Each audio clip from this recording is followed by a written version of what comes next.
महाराष्ट्र से। राधे राधे महाराज जी।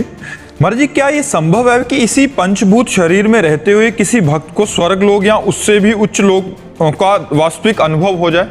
हाँ, संभव है। भजन की गाढ़ वृत्ति उदय हो जाए तो तुकाराम जी सशरीर भगवान के वैकुंठ धाम को गए। मीरा जी सशरीर, मीरा जी का शरीर नहीं मिला। हरिवंश महाप्रभु सशरीर गए, चैतन्य महाप्रभु सशरीर गए।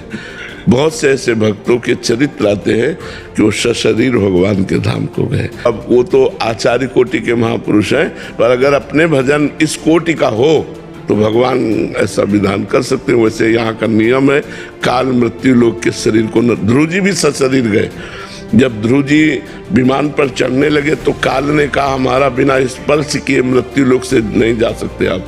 तो काल के सर पर पैर रख करके विमान पर चढ़े कि स्पर्श भी हो गया तेरा, और काल के सर पर पैर रखकर। यही तो भगवान के भजन की महिमा है, काल के सर पर पैर रख करके बात है। अब इतना भजन हो जाए, अभी तो यहाँ भोगों से ही फुर्सत नहीं मिलती।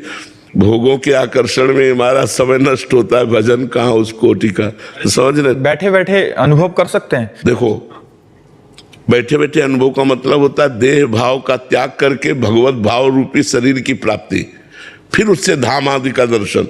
जो दिव्य लीलाएं हैं वो इन शरीर से नहीं होती। दिव्य लीला के लिए दिव्य भाव होता है, जैसे सैचरी भाव, गोपी भाव, सखा भाव, वात्सल्य भाव। तो इनमें वो भाव देह प्राप्त होता है। अब वो तुम्हें दिखाई इसी शरीर में रहा है, लेकिन वो अपने शरीर से प्रियाजू के पास है, इस शरीर से नहीं।